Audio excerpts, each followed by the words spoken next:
guys, what is up? Welcome back to my channel and welcome to my September reading wrap up. Super chill vibes. We've got like a legit oversized sweater. This video is gonna be as chaotic as my bun energy right now because I've had a lot of coffee. I'm hyped up like last month and you guys really liked my unhinged book reviews, and to be honest, I think the internet needs more of that because, you know, everyone is like, the book was cute and sweet, 5 stars, the end, and I'm like, yo, they were fucking hard. 5-star read. You know, different energy. Also, you also got a few comments in my last video saying I was vulgar and I swear a lot, and like, that's just who I am. I've got the mouth of a sailor and I like smutty romance. Sometimes I read books for the plot, sometimes I read it for the smut. Like, that's just who I am, you know what I mean? But we're gonna do another unhinged book review because, like I said, I think the world needs more of it. And honestly, I wouldn't say it was my best reading month. I feel like I read a lot of like meh books this month, but it is what it is. Little disclaimer, these are just my reviews. It doesn't mean you shouldn't read a book. These are just my honest, unfiltered reviews on books. And I will say that there is like a little disclaimer for spoilers in the sense that I talk about, one of my rule breakers you guys know for books is cheating. And I guess some people could view that as a spoiler. So if you don't like hearing about like someone cheating in a book, then beware of the spoilers ahead. But I don't reveal like plot spoilers. I'll just say like, oh, you know, there was cheating in the book, which some people like to know, some people don't. But disclaimer that there will be talk of that in here. So if that's like your idea of a spoiler, just beware. But honestly, let's get into it.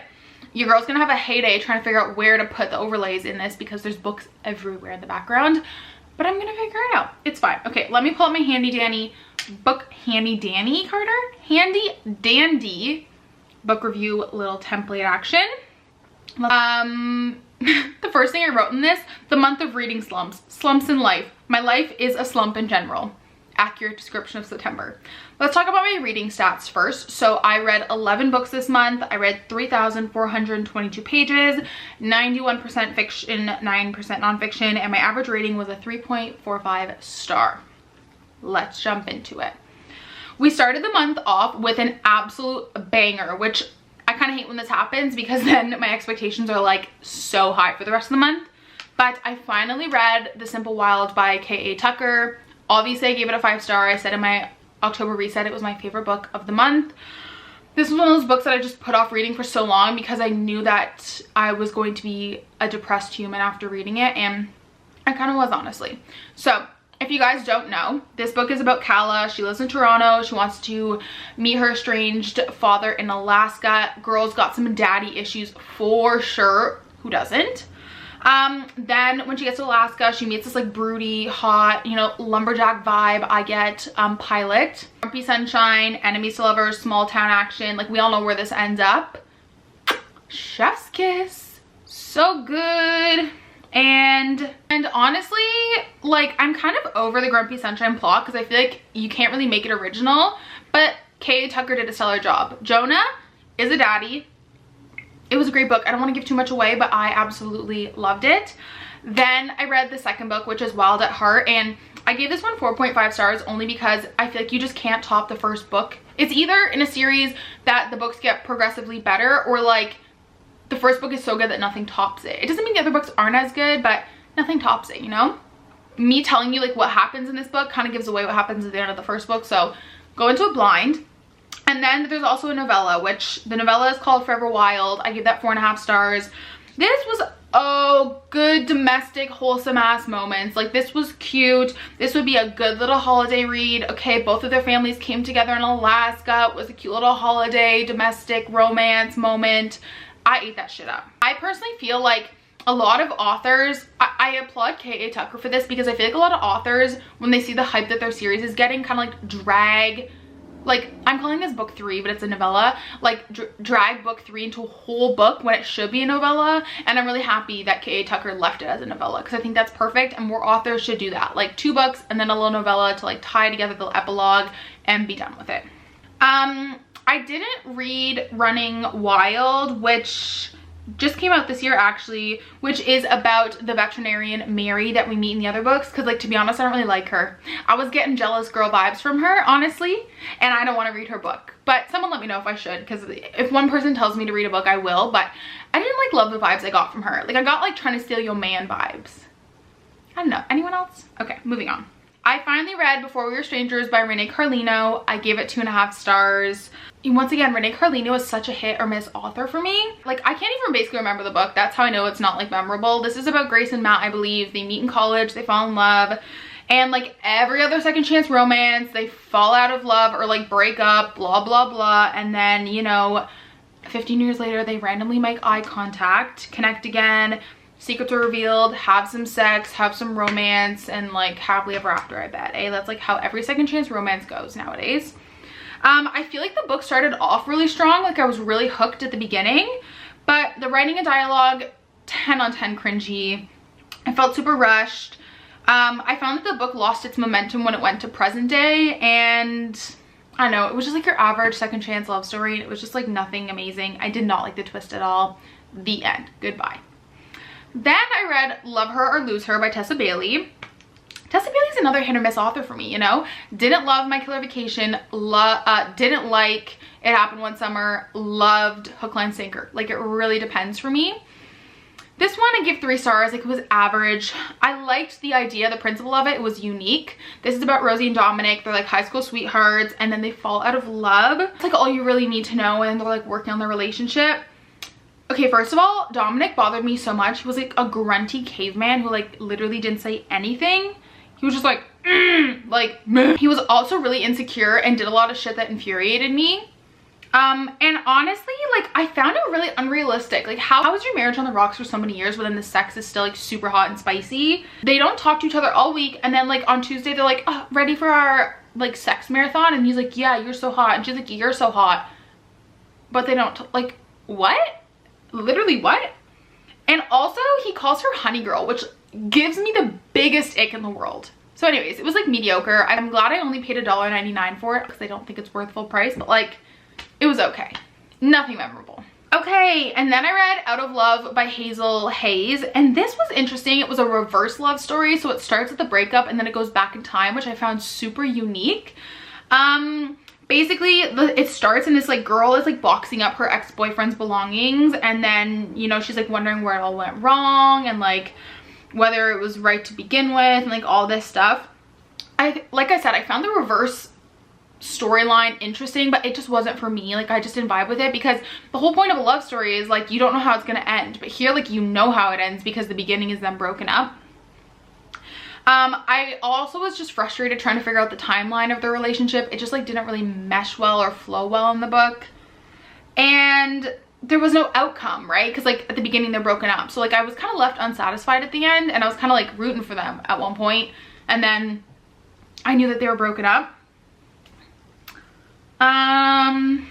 Yeah, it was a unique perspective. It just like wasn't for me. Then I read That's the Way I Loved You by Carrie Aarons. This is a 3.5 stars. This was a cutie little read. I believe it was on Kindle Unlimited. It's about Savannah and Jason, dual POV, which we love.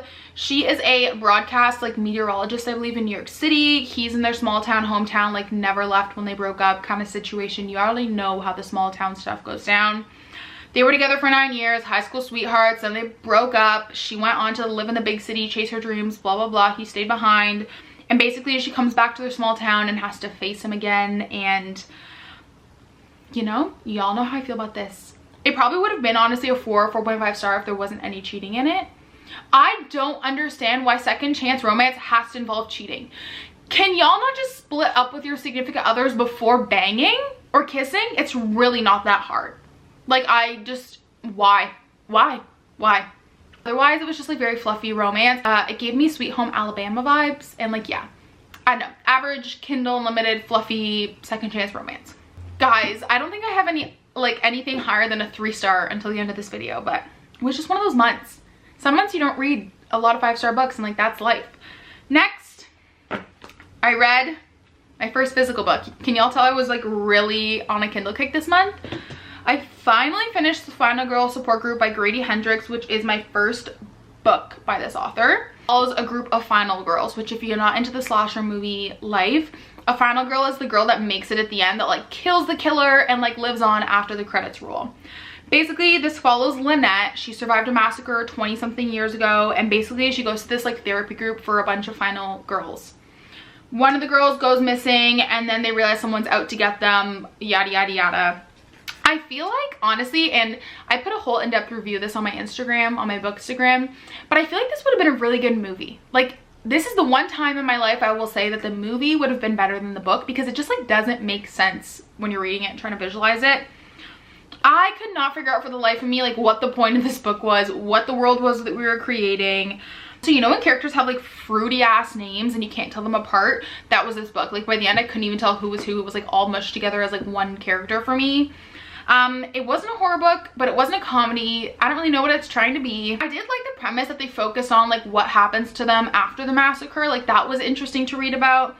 But like, I don't know. A final girl makes sense in a movie, but like in real life it doesn't. Like, are there any like last girls standing after massacres in real life? And also, how is it that 6 of them just end up living in Los Angeles together? Like, coincidence? I don't know. Don't really recommend.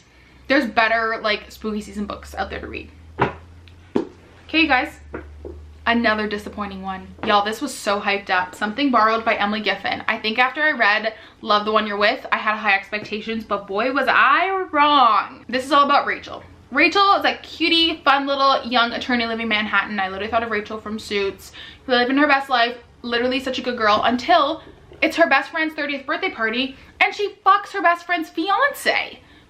The book starts with cheating. You already know how I feel about this. Also, I'm literally not spoiling it because it literally says on the back of the book that this happens.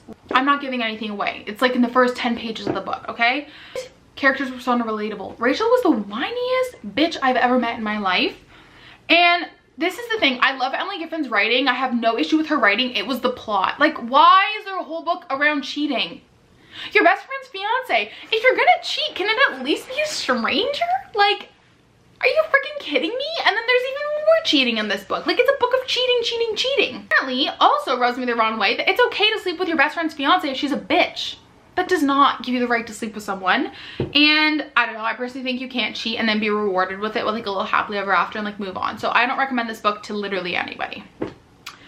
Okay. Then I read I'm So Glad My Mom Died by Jeanette Mccurdy. We all know what that's about. I'm not going to give it a rating because I don't really know how to rate nonfiction books, and like especially a memoir. Like, I kind of feel icky giving this book a rating. You know what I mean? But I definitely think it's like a 5-star caliber book. I liked it. I didn't love it. A little on the triggering side for me. And I will say I thought, which is just like my own fault, I thought we were gonna get more of like Nickelodeon moments than we did. I found there was a lot of things that were just like skipped over and then like talked about briefly in passing, and I just like didn't love that. Like, for example, like I wanted to see more of like the iCarly audition and filming and stuff, and then we just like skipped over it and then like casually talked about it. I loved how she owned her fuck ups. Like, yes sis, own that shit. We all do it. But yeah, I'm not gonna give it a rating because I think that's like kind of weird for a memoir. You know what I mean? Okay, and then the last book I read was Accidentally Amy by Lynn Painter, and I DNF'd better than the movies. I don't like YA. So when I saw that this was like an adult romance, well, adult, that sounds like spicy, but like, you know, like an adult romance book. Not adult like as in like adult, like just adult, you know what I mean? I didn't have like high expectations, but I give it 3 stars. Like, it was on Kindle Unlimited. It was kind of cute. This is about Izzy. Izzy's like late for her first day of work, which literally gave me so much anxiety. Like, sis, why are you going to Starbucks on your first day of work? And like, just bring your own coffee from home, okay? Don't be late. That's embarrassing on your first day. She's waiting for her pumpkin spice latte. Love a little fall moment. And basically they keep calling this girl's name out, Amy. Amy's not coming to get her pumpkin spice latte. So Izzy's like, you know what? I'm taking advantage of the situation. That's what I ordered. I'm just gonna take Amy's drink and like run off. Well, karma came and bit her in the ass because she turned around and spilled her pumpkin spice latte, her like $6 pumpkin spice latte, all over this hot man. She's like, oh my god, I'm so sorry. He sees the name on the cup. He's like, ah, Amy, it's okay. Whatever, they go their separate ways. She starts her new job. Obviously, we know who her boss is. It's obviously the hot guy she spilled her coffee on. And yeah, we know where this goes from there. Okay, we've all read The Hating Game and like all of these other workplace books. It was cute, but it was really cringy. I like when a book has pop culture references, but this had like a little too many, if you know what I mean. Like, it was just like, okay, this is like exhausting. Like, I'm done. Like, too many. You've hit the max here.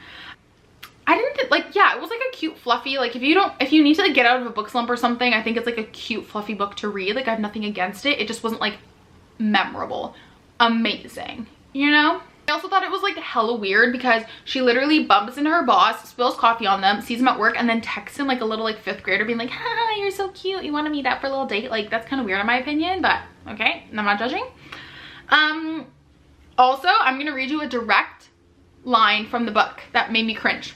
Will you please say the words, "Are you lost, baby girl?" What? I'm sorry. No. Who read over that in a book and thought we should leave that in there? Disgusting. Anyways, I liked the little text component. Like I love when a book has a little text exchange moment. That was super cute. But yeah, average fluffy read, nothing memorable, and apparently none of the books besides The Simple Wild were memorable this month because I literally don't remember any of them. So hope you guys enjoyed this book wrap up.